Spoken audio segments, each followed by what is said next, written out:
Welcome to the Josh Hall Web Design Show. Helping you build better websites and create a web design business that gives you freedom and a lifestyle you love. Hey friends, welcome into episode 47. In this episode, this is a really important episode because we're going to talk about comparison and how that leads to imposter syndrome, and more importantly, how you can combat that. And for this talk, for this really important topic, I brought in my first repeat guest, Renee Vidor, who is an author, an entrepreneur, a great public speaker. In fact, the episode I had her on previously, episode 17, was about how to get better at speaking in front of groups and presentations and on camera. Great episode. And I wanted to have her back because if you listen to that episode, you may recall we talked about the fact that she was wrapping up her first book, and I'm excited to announce that that book is out. It is live. It is awesome. It's called Measuring Up: How to Win in a World of Comparison. I'm almost done with it, and I will say it's a fascinating, a great, and a very impactful read for not only just in life in general in the digital and social media age, but also for business perspectives. And us as web designers, as you probably know, and as you're probably feeling right now, one of the biggest things that we struggle with is imposter syndrome. And come to find out, the biggest reason for that I believe, is comparison. We get into web design, we start comparing ourselves to other web designers. We see people or agencies or colleagues who are more successful than we are. We start judging ourselves to them, and it just ends up being a spiral of negativity, and it can really derail us from our mission. And as you'll hear in this episode, as Renee likes to put it, staying in our lane. It can really derail us and take us onto a path we don't want to go in. So I brought her in to not only talk about these aspects in the book, but how they apply to our lives as web designers running our businesses and dealing and combating imposter syndrome. So you are going to love this episode. I can't wait to hear how it helps you out. Now, if you are getting into web design, chances are you probably don't have a path to success as far as your web design process. And if that's the case, if you need help with learning how to plan, build, and launch your websites, I have a whole course dedicated to just that. It's called my Web Design Process course, and that is available now for you to join if you'd like to learn how to effectively, cost-effectively, and quickly and efficiently build, launch, and succeed with your web designs for you and your clients.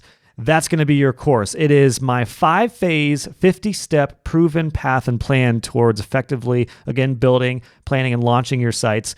And I'd love to help you in your journey with that as well. And that actually in itself will help with imposter syndrome because you're going to have a proven path to follow with all of your website design. So if interested, join today. The link will be below in the show notes. And without further ado, enjoy my awesome interview with my friend and colleague, Renee Vidor, about how to win against comparison to avoid imposter syndrome. And I will say we had a little bit of Wi-Fi difficulty before the call and in the intro a little bit, but I don't think it's too bad, so you'll be fine. And it all went great. So here we go. Enjoy my talk with my colleague, friend, and author of Measuring Up: How to Win in a World of Comparison, Renee Vidor. Renee, welcome to the show. Awesome to have you on again. I'm so glad to be here and to have a second chance at this. Wow, I'm really honored. Thank you so much. I mean, you should be honored, Renee. I'm really excited to have you on again. I had you on back on episode 17, and we talked about getting better at public speaking and getting better on camera. And it was such a good talk. It's one of my favorites still, just because it was so impactful for me. But in that talk, we were talking about the fact that you were wrapping up a book, and I'm excited to announce that I have it right here, Measuring Up: How to Win. Hey, yours looks a little nicer. Mine just got back from the beach. It's still salty, awesome. Still sandy. My daughter tore out the first page here that you can see. Love it. I am almost done with it. I was really hoping to get it completely done before our talk, but it was much harder to read on vacation with a 2-year-old and a 7-month-old. But I'm impressed that you even tried. I know, right? I got like 3 chapters in, which was impressive. But I wanted to bring you on to talk about this idea of comparison, particularly with my audience of web designers, on how that relates to and leads to imposter syndrome. So I'm really excited. I felt like this book was extremely applicable to my audience of web designers. So excited to dive into it. First off, though, congratulations. How does it feel to have your book done and out in the world? I'm sure that as a web designer, you can understand it's like after having a project you've worked on forever and you're just like, okay, is this ever going to end? It's probably very similar to that. I don't do web design, but this book has been a long time in the making, and it's just a relief to have that part of my journey completed. So I'm excited. Yeah, well, you should be. It's really, it's funny. I knew it was going to be good because I've known you for a few years now, a few years now. And I know you've been very professional, very well spoken. You communicate very clearly. I did not, however, know how that would translate to writing, because some people write completely different than they talk. That's not the case with you, Renee. When I read this, I feel like I'm listening to you talk, and it's really freaking good. And I'm not just saying that because you're a colleague, but I got into like the first chapter and the second chapter, and I was like, this is actually like really good. The topic of comparison is really important in all industries, like we're talking about with web design, but in life in general. And I will say too, this book is not just for the ladies. It is very applicable to everybody. As a dude, I really, felt a lot of this, and it kind of made me think about a lot of things previous to this in my life. And then, of course, I have 2 daughters, and that the idea of comparison, particularly in the age of social media, is really important. So needless to say, it's a great read. Well done. Thank you so much. And I'm so glad to hear that you feel like it was conversational. I think that is a tough bridge to gap, or a gap to bridge. And it's difficult sometimes to be able to convey to an audience that is different. And I would venture to say, as a web designer, it's also different. It's difficult sometimes to put your message out there, knowing that there's an ideal audience that you're speaking to. But when it's very broad, that can be intimidating. I mean, to be honest, I was intimidated to speak to men about this topic. And I was encouraged to go ahead and write it as a female to females, but with that knowledge that this is a message, and every man I talked to said that this is real. Now, bringing it back to the professional realm, it is so real. You're right. Comparison is something that keeps us from being able to move forward, to design our best website, to nail to get the client of your dreams that you've always wanted to have. So I'm excited to talk about this topic as well. Yeah, and I typically ask my guests where you're from and what you do. We talked about that last time, so I'll make sure I link up episode 17. You are based in Columbus, Ohio, here near me. And my question, though, for you is to start off, what made you want to write this book? Which I kind of know. I read the book, but is there a quick answer to why you felt the need to get this out into the world? I think the need came from knowing that I had been through this, that this is something that had chains around me for so long when it comes to the topic of comparison, personally, professionally, in my marriage, in my family, in my friendships, volunteering, you name it. It really had its grips on me. And when I realized that that was no longer something that I was chained to, and I could actually be who I'm created to be, I was able to go out and do what I'm designed to do. And that's what I'm passionate about, is helping other people be able to do what they are designed to do so that they can win at life.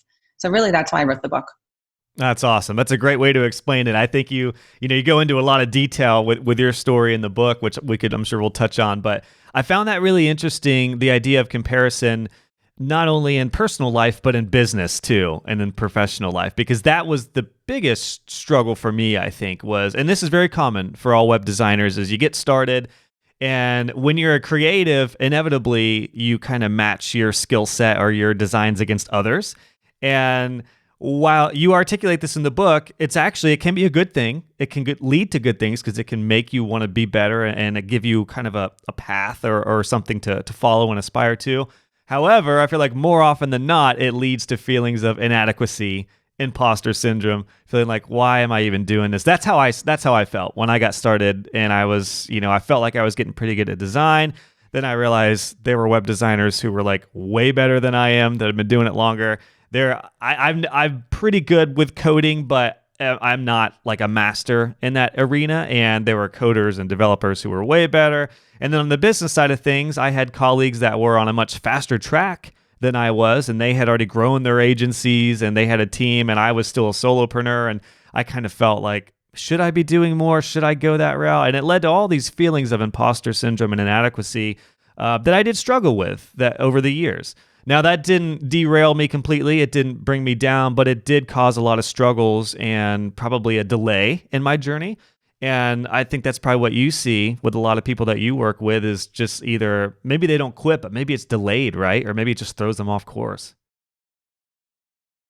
Yeah, there are definitely different levels, I'll say, of how comparison is driving your vehicle, and your vehicle being your delivery of what you're supposed to do. So if you're out there and you're a web designer and you are out there to serve your clients, you're there to make sure that they are known, that they are seen.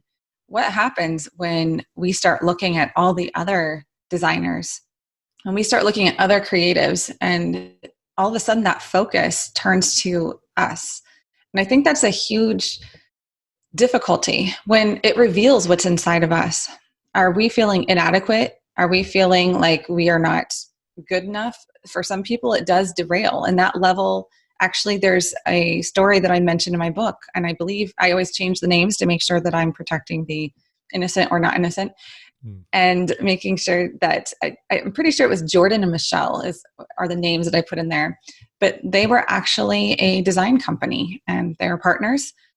And unfortunately for them, they took on a large client that they were pretty sure they shouldn't take on, because it was going to completely take over their entire business. But when they saw, they're like, this is my $1 million deal. This is what's going to get me to the top and as good as all my other competition.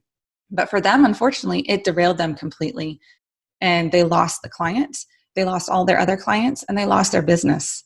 So for some, it does end up being, driving that vehicle to the ditch. Whereas others, like with yourself and myself, like you were saying, it can cause delays. It can cause us to get stuck in traffic where we're supposed to be, we see our destination, we see the path that we're supposed to be taking. But unfortunately, we're too caught up in fear or in comparing and taking the time and resources of looking at other people. And instead of putting that time and energy into our projects, into getting better, into, like you did, Josh, you came and you wanted to enhance your speaking. So we met at a speaking group. And those are the kind of things where we continue to develop our skills and put our time and energy into that, instead of developing as good as our competition. That is how one way we're going to be able to continue down our path toward our destination. Well, and I love that you just brought up that story in the book, because that was a perfect example of why this book is not just for ladies in particular. Like for me as a business owner, as a guy, as a dad, that story really resonated with me, because I've seen that happen before, where people will go for a really big project or a really big client, knowing deep down and the gut feeling is like, I don't know if, like, is this going to be good in the long run? And your story was dead on. Like, they literally got this huge client. It looked like a win at first, but they didn't do a good job for the client because it was out of their realm of expertise and what they could handle. They subsequently didn't provide for their other clients that were paying the bills, and I believe they lost the business, right? Like they had to start all over again.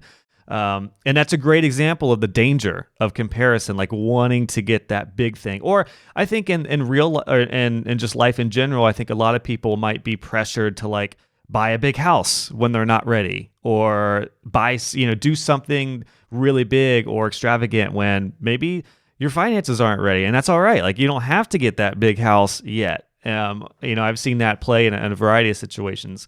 So I think that's a great analogy from the business world and professional life. And I didn't do it. Thankfully I didn't go that route, but I did kind of war with myself as a web designer to build an agency, because I felt like I mentioned, I had a colleague who we started around the same time, and he's like crushing it. He has a 7-figure web design agency in downtown Columbus right now with, I think, 10 or 12 people on staff. And I always felt like I've never been huge on not competition. That's never been that big of a problem with me. But inevitably, I'm like watching him and being like, man, should I be at that level?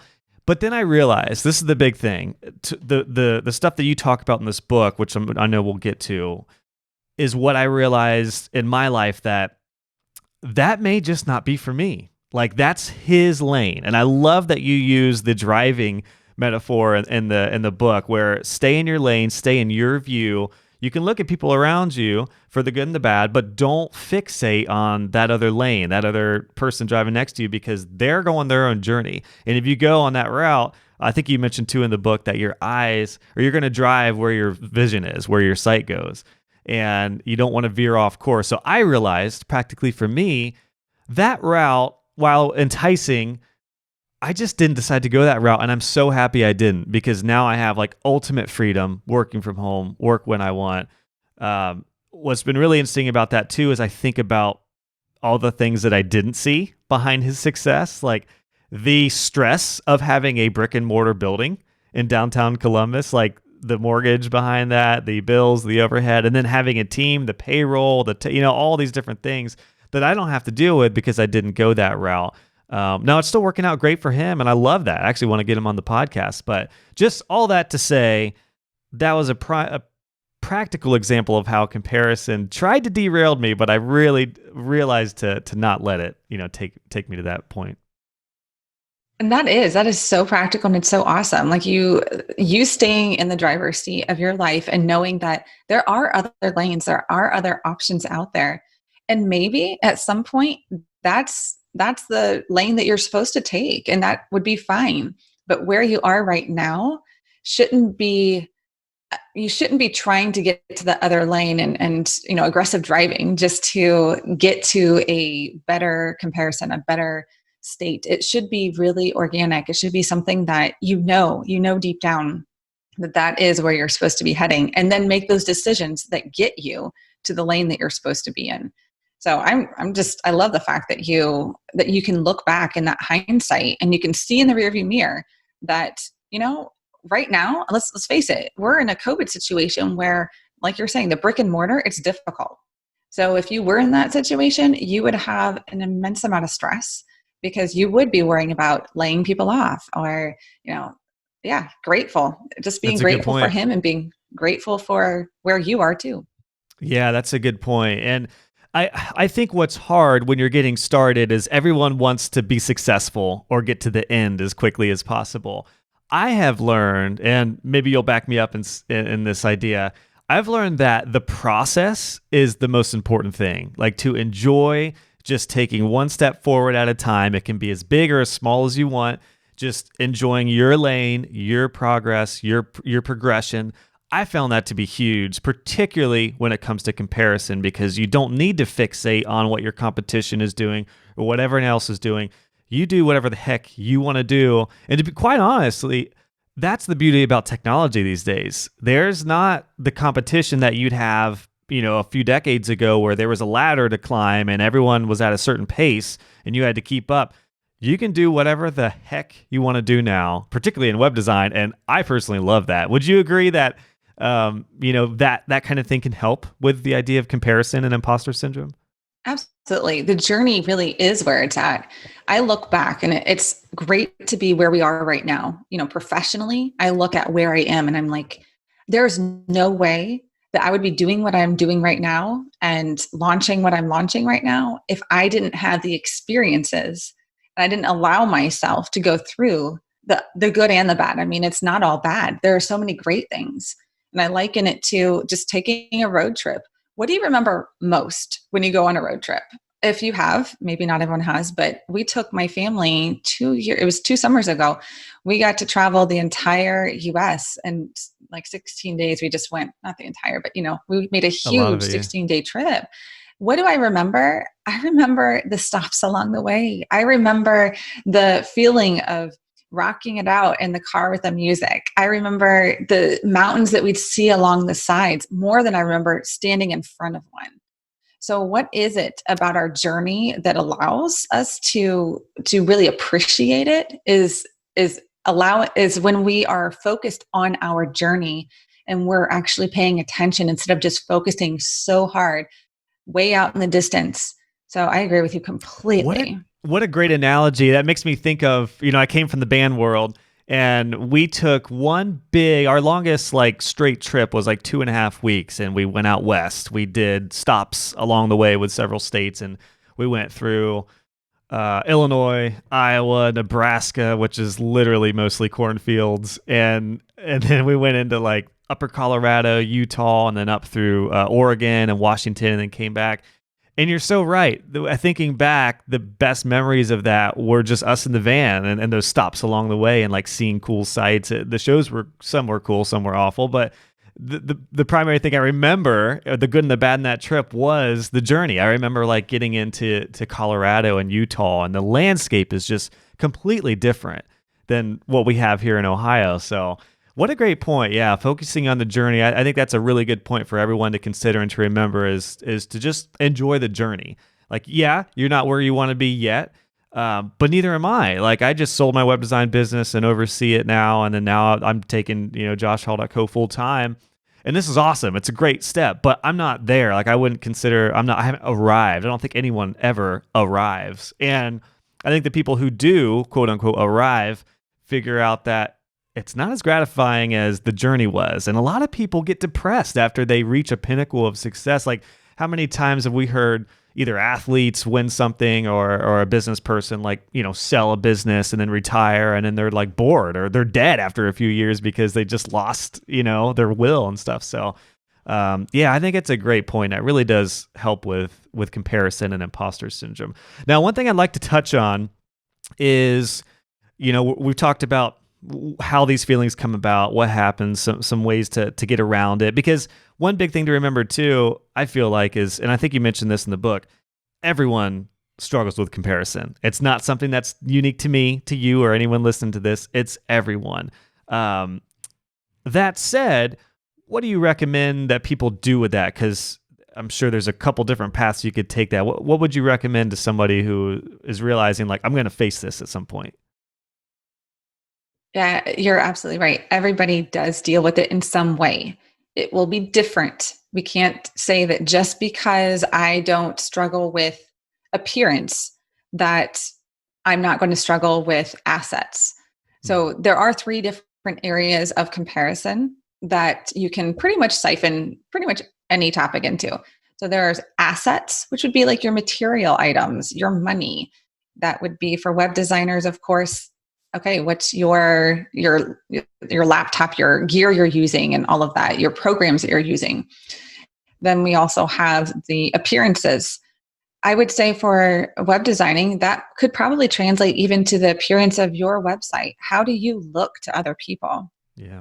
Then there's also your achievements. This is the big one. This is where I think, especially for this industry, it's going to be difficult. What have you achieved? What is your title? What is your status? How many follows, likes, social media do you have? What is your newsletter? So whatever you're gauging your success by, that's going to be under the achievements roadblock. So once you identify, that would be my first tip, is identify which one of those roadblocks are you typically running into when it comes to comparison. It's going to look different for everyone else. Don't worry about anyone else. Remember, this is all about you. So once you identify it, and I share it in the book, and I'm very open about it. Appearances was what I always would run into. I'd struggle with that for many different reasons. Once you know what that roadblock is, then you need to start figuring out, weigh your cost. Is it worth it? Like, do you really care whether or not you're running into this roadblock? Does it really stop you? And when you dig down deep, most of the time, you're going to find that you weigh this cost and you realize it's too expensive. I don't want to continue. And for where you're at, perhaps that would mean, okay, it's too expensive because I'm giving up time. I'm giving up energy comparing with everybody else. It might be the resources that you're giving up because you're spending money on trying to, beef up something that you really don't have to, because that's not even your lane. But once you weigh that cost and you do determine that this is important, that you want to move forward in gaining back your driver's seat. You want to be in charge of your life instead of having comparison rule your thoughts in that area. Then you want to innovate your identity. And this is an acronym that I'm following through. WIN, so weigh your cost, innovate your identity. When you innovate your identity as a person, keep in mind, you may be a web designer, you may be a business owner, you may be a dad, you may be a friend. We have all these roles. Those are not our identity. Those are roles that we play. Those are something that we do. So how do you actually innovate your identity? You need to figure out who you really are. What is it that's driving the forces behind you? Are you a creative? I bet you are. I mean, that's why you're in this industry. Are you a person that cares and wants to serve others? Most likely, because otherwise you probably wouldn't own your own business. So identify those aspects of yourself that you know without a doubt are part of who you are. Take out the ones that don't belong, because there's things that get stuck to us along the way. Like, for instance, Josh, I remember you talking about how you were in a band, and that might have been something for you that you had stuck to you. Like, oh, well, I'm supposed to make sure that music is a part of me. Or I remember when those days ended, it was a big time identity crisis for me. That was like the biggest shift, realizing that, I mean, that was like, I was Josh the drummer. Like, that was, most people now would never think of that. Now I'm like Josh the web designer. And it's kind of even more weird now because I don't even know what to say when people ask what I do. I'm like, well, I don't even really design websites as much anymore. I'm a business owner, but I'm also a podcaster and an author and all these other things. So it is kind of a weird identity thing. But your point is great. At the core, for me, it was always about helping people. I love connecting people. I'm a big time connector. And I love teaching. Those are kind of the big three things that I just absolutely love to do. And now I'm fortunate to do all three of those things. But I did all of those in my web design agency too. When I was a solopreneur, I did all those three things. So yeah, that's a great point. The core elements of who I am and what I'm really passionate about can go through different industries and different roles. And that's such an important and valid idea that you brought up, which is those things that a lot of people do hang their identities on. They are just roles. That's why, and you've talked about this too, like a lot of people, if they are a parent, they love that. And then once the kids are out of the house, that's why so many marriages end. And a lot of people just lose their identity completely because they're like, well, I don't know what to do. I am a parent, but now they're not in that role anymore. And same thing with, jobs. And again, I was a musician. That was a big part of my identity, and I definitely struggled with that. So that's a great point. And you talked about that, the win, weighing your costs, innovating your identity, and I probably cut you off, but I'm assuming that's going to segue into the end. No, that's right? Great. Yeah, no, that's perfect, because and the other thing you might do is with your identity to innovate it is to make sure that you're taking off the things that don't belong. For instance, as a web designer, you probably wouldn't consider yourself as someone who's bitter. You probably wouldn't think that you're someone who is prideful in a bad way. So those are the kind of things that sometimes get stuck on us that we just need to take off. We just need to get rid of and put on the things that we do need to add in. We need to make sure that we're allowing for our true selves to be there. So once we know our identity, and it's going to continue to evolve, by the way, like we're always who we are, but we are evolving because we're on a journey, and we're going to continue to become who we were created to be.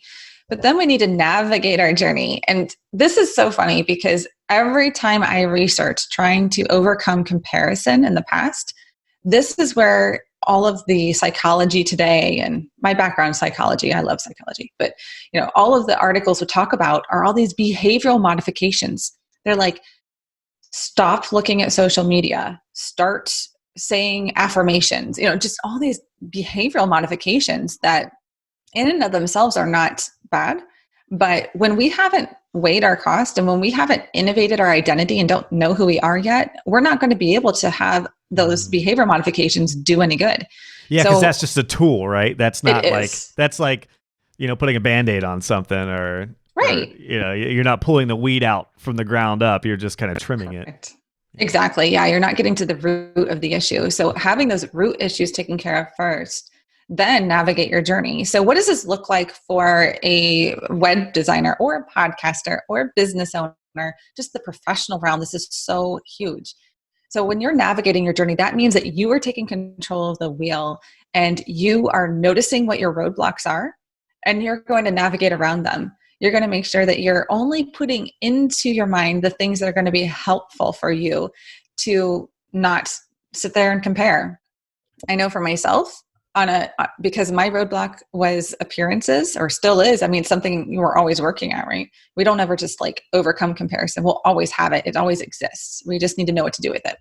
So when I have one of those roadblocks come up, what I had to start doing was I stopped looking at Instagram. I unfollowed a couple of the fitness people that I used to follow because I realized, oh, I get this weird feeling whenever I am following this person when I see them. I also, as a business owner, I stopped looking up certain competitors, and I stopped looking at, there's a certain coach that I stopped following because I realized, yeah, they have some good information. But honestly, every time I see them, instead of feeling uplifted, I feel like this negative feeling. Can't explain it. There's nothing wrong with them. I'm not at all putting them down. But for me, where I'm at on my journey, I need to navigate my journey. So I'm going to unfollow them for now. Maybe someday they'll come back. So what is it as a web designer, ask yourself, that you need to do in order to navigate your journey well? Do you need to stop paying attention to certain competitors? Do you need to delete some of the email subscriptions that are coming in that cause you to get distracted and keep you from your work that you should be doing? I'm sure there's some things you could probably come up with, Josh, that would be really helpful and tangible in this arena. That is such gold. It really is. Yeah. Cause that is one of the big ones is, you want to look at like what other people are doing, particularly in web design, because the industry moves so fast. There's so many new things. You kind of have to have a pulse on what's going on, but you're hitting the nail on the head. That leads to so much wasted time. It really derails people off their journey, out of their lane. And there's a lot of really bad things that can come about that when you're too focused on the outside stuff. And, it's really interesting when I started this endeavor because I looked at a lot of my competition. A lot of my competition are actually colleagues, so I call them co-opetition. And inevitably, I'm looking at their sites to see what they're doing, and I'm thinking, well, I might do this differently. And I've been more confident over the past few years too. That's definitely, I'm a little more mature now. I am 33. So, it was different in my 20s. I think when you're in your 20s, you're really developing who you are as a person anyway. So this kind of thing can be really hard. But that helped, being a little more confident. I think once more people get more confident and then realize what they're good at and what they're interested in and what they're passionate about, it will help with this. But inevitably, even at my role, I still looked at them and I realized like, oh man, they're like, well, my pricing isn't the same as theirs. And, it really, there were plenty of times where I started to derail myself outside of just looking at what they're doing, just for a good reference point for me. But what I learned to do, for me personally, this is more just in the professional space and comparison and colleagues and stuff, is I actually try to promote them. Like I actually have been very outspoken about like, here's some of my colleagues who have similar courses or doing stuff that I'm doing. And in a weird way, that's like not only made me feel better, but I realized like I don't have to, and this is the big thing for everyone listening as web designers. First of all, web design is such a massive industry, you really don't even need to give a crap about your competition because there are plenty fish in the sea. You do not want to have everyone in the world that wants a website come to you. There's just no way to handle that. So there's really like, I realized that just practically with my agency too, is going back to my colleague who really built his agency up. I'm like, he's working with different clients than I am. It's a whole different type of person. So that can really help. You really don't need to focus on being your competition or doing exactly what they're doing. And in my case, with like courses and other authorities, I'm going to do me. I'm going to do what I like to do and what I feel like is best. And I might, keep an eye on them to see what's working and how things are going, but I'm not going to let that derail me. And if anything, I've learned to actually like want to promote them and help them and encourage them and actually want them to succeed. Like that was the one thing I like about the web design community that I'm in, is it really is a rare community where we all do want to help each other succeed, which is really, really cool. And I think that's big professionally. But no, you're totally right. I mean, the idea of getting out of your lane and trying to drive in somebody else's seat is just huge. I know that's kind of the theme of your book, but I think it's so important in every area of life. Yeah, you hit on something. I don't know, because it's towards the end, it's one of the last chapters, but there's something I talk about called pressing in. And when we actually press into the pain or we press into the discomfort, some magical things happen. So when it's a colleague, like what you're talking about, it is gold. Like, it is just amazing when you start promoting and serving and finding out, what do they need? How can I be of service? How can I use my identity, who I am, in some way to be able to bring greatness to them? And you're absolutely right. Like, it makes me smile and just think, I'm like, yep, it is so true. Like, you don't even have to read this book to figure that out. You figure that out on your own, and it works. It's amazing. So highlighting other people is just so helpful. I don't know if I've got to that yet. I'm just about to hit part 3. So I think I'm in chapter 8. I've only got a little bit left. So I'm excited. I'm really excited to get to that. You know, what's interesting about that idea is, like, in my Facebook group, I've had 2 accounts where people have asked about, like, what kind of courses would be a good option. And inevitably, a lot of the course creators and other people will recommend all these different courses, or like, buy my course, or I have this, you should check this out. 2 times I have gone the approach of, like, you know, offering some advice on just what you're looking for in a course and a course creator. And then I have laid out every option of different courses, and all my colleagues and competitors, I've laid out my course included, like, here's my course, but here's this course, here's a good option, all similar, you're going to be in good hands, whatever route you go. And both of those 2 times, those people signed up for my courses. So just that's a practical, I'm not saying that boastfully, I'm just saying that's a practical example of, because I wasn't like, well, buy my course, these other guys suck. I was very open and, like, there are a bunch of options. Choose who you think you're going to resonate with and who you're going to like and who you're going to benefit from. Look at all the details and decide from there. Here are all the options. And I think you could do that in a lot of different ways. And actually, I think it was not this past Christmas, but the previous one, we were watching Miracle on 34th Street. And when Santa, I don't know if you've seen that. I know it's a classic holiday movie or whatever. It's been a long time. So Santa, at one point, is in Macy's and starts recommending other stores for these products because they don't have them.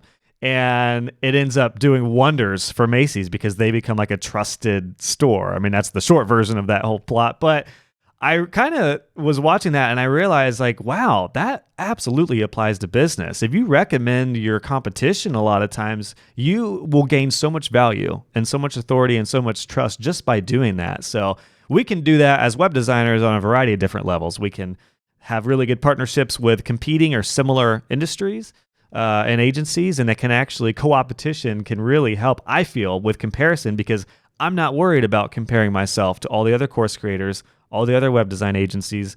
I want them to succeed, and we can work together, and we can do a lot of cool things together. It's synergy and co-opetition, and that really helps with comparison, I feel like.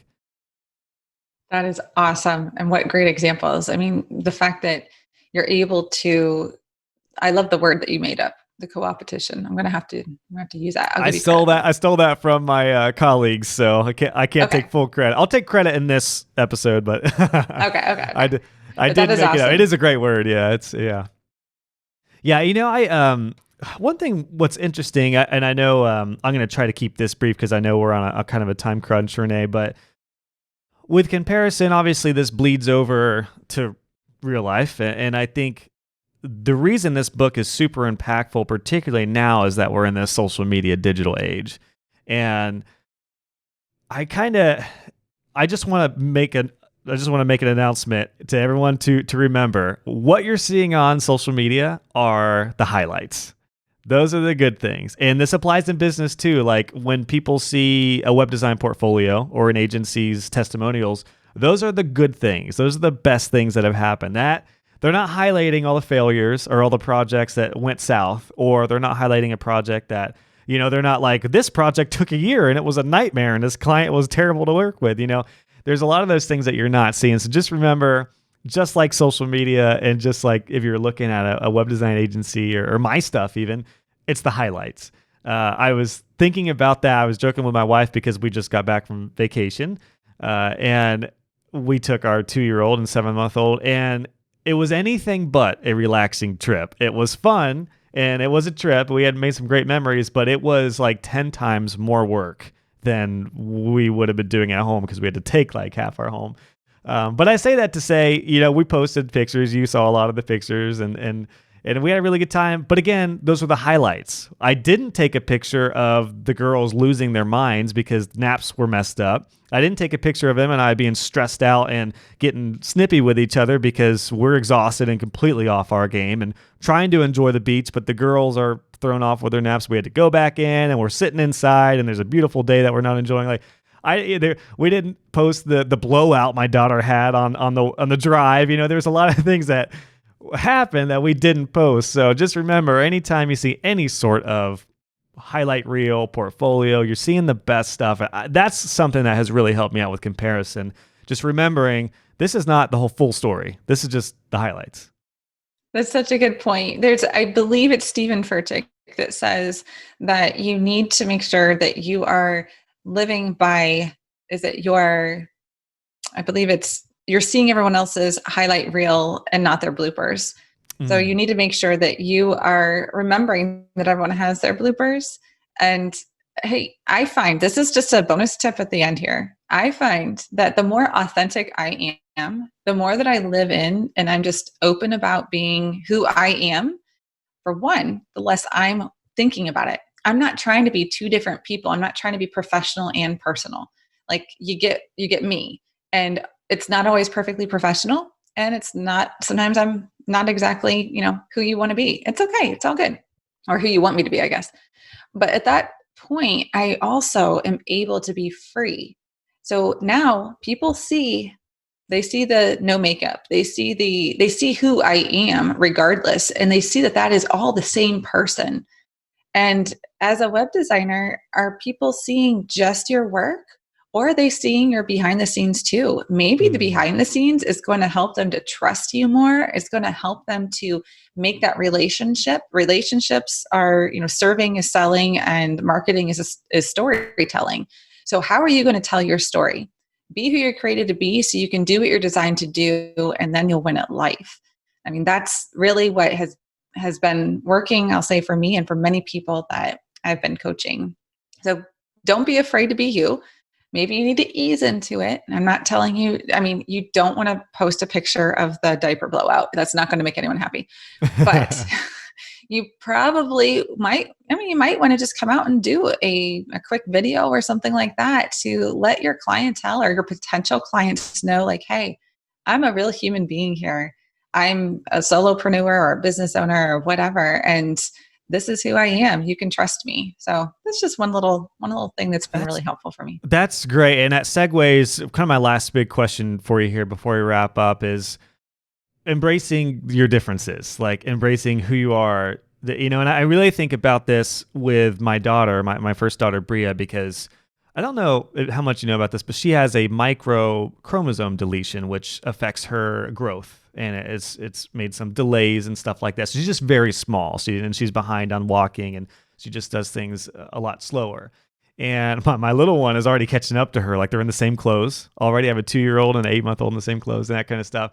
And this topic of comparison, I really, really worry about for her in particular, because she's probably going to wonder at some point, like, why am I smaller than everybody else? Or why, is it harder for me to do certain things? And I remember we were in line to get pizza one night. We were at a restaurant before, COVID hit and everything.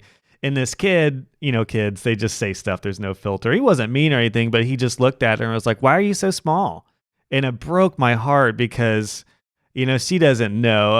It was like, I didn't even know what to say. And it kind of made, my wife and I talked about it, like, we need to figure out like what to tell her, like how, and the kids are just curious. He wasn't mean to her, but it did break my heart because it's obvious that she's small, and the comparison, I think, is going to be something that I'm really trying to figure out how to explain to her to not worry about it or not let it affect her.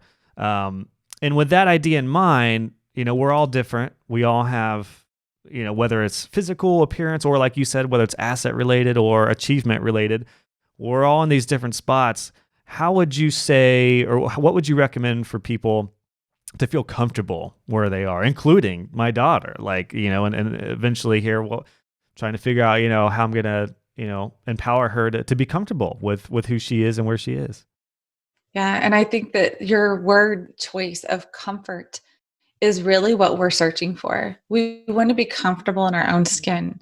And I think the first thing to realize is that in this world of comparison, the subtitle of the book, we're never going to feel comfortable. Like the world is never going to allow us to completely be who we are created to be, small, large. I mean, some people have the opposite issue and they're, Marfan syndrome and they're huge.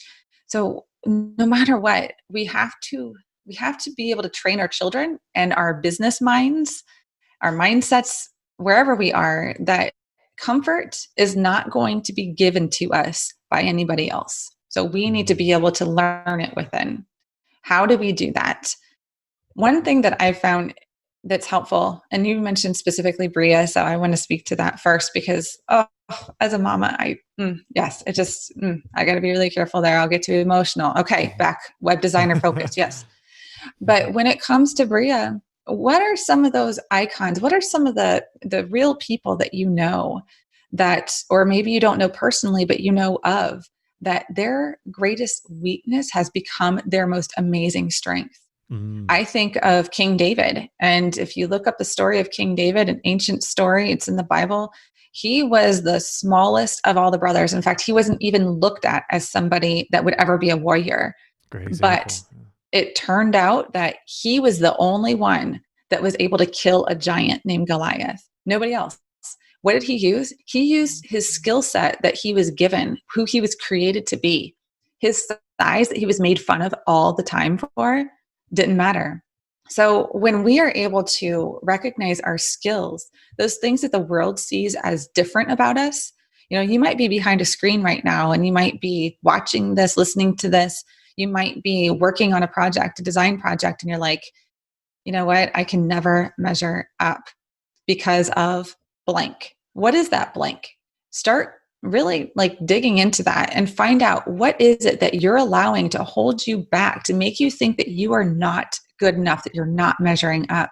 Because my guess is our pain usually ends up being our biggest strength. It's in some way that's going to be a breakthrough for you. So when it comes to the business world, if it's something that may end up being your marketing focus, you may be able to say, you know what, this is something that is different about me.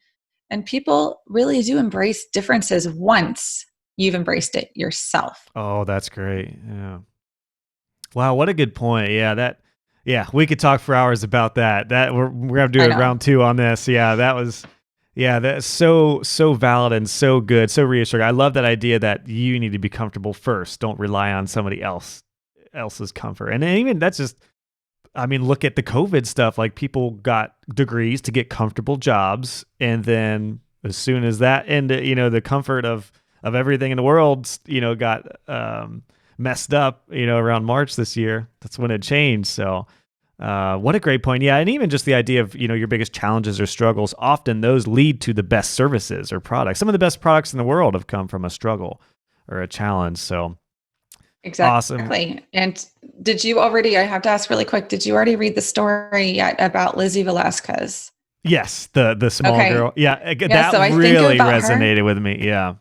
So find those other people wherever. It doesn't matter if it's a physical difference, find those people who are pushing through, who have already gone through the stages of being vulnerable, who you can glean, you can teach others about, and then build that confidence to be able to share with others. When people know that you've struggled with something, they're more likely, for one, to give you some grace. But when you share it with confidence, you are going to be helping other people to become more confident. So that's one way that you can use that quote unquote weakness as a strength. Yeah. Gosh, that's so great. Well, Renee, I know you got to get rolling. I'm glad our internet held. We had some internet issues early on, so it looks like we held up all right. I know we were both thrown off a little bit in the beginning, but gosh, this flew by. I can't believe we've talked almost an hour already. This was such a great chat, a good recap of your book. The book is Measuring Up: How to Win in the World of Comparison. It really, I'm proud. I'm so proud of you, Renee. Congrats. I feel like, you were joking about being on my podcast twice. I feel like in a couple years, I'm going to be like, I had her on my podcast twice before she blew up, because I really think this book's going to do a lot of really great things. So congrats. I know you're making a big impact on people already. Where can people find you and find the book? And then you did an audio recording, right? Is it on audio book yet? Not yet. It's I passed it off. One of my strengths is not editing or any of that. I'm hiring that out. So hopefully in a few months it will be on Audible. You can find it at Amazon, on Kindle, on hardback, paperback, Amazon, Barnes & Noble, really anywhere the books are sold should be able to find it. You can also find me at reneevidor.com. So if there's anything I can be of help with, just know that I would love to help, because I feel like that's one of my gifts. I want to be able to empower other people to win at life. So thank you so much for giving me that opportunity today. Thanks so much, Renee. I love that you're an open book. You're always transparent. You're always real. And that is just wildly appreciated, and such a great topic. So thanks so much for your time. I don't think this will be the last time I have you on my podcast, unless you get too busy and become this world famous author. So hopefully we'll have you on soon. All right, Renee, we'll have a good one. Thanks so much. Thank you, Josh.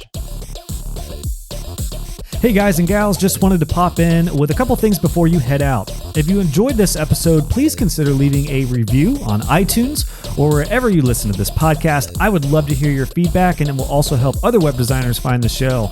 Be sure to check out the show notes for this episode. Just go to joshhall.co, click on podcasts, and search this episode number, and you'll find all the links, descriptions, and resources we talked about. And if you haven't already, make sure you subscribe, and you'll be notified when the next episode is live. Thanks again for tuning in, and I'll catch you guys on the next episode.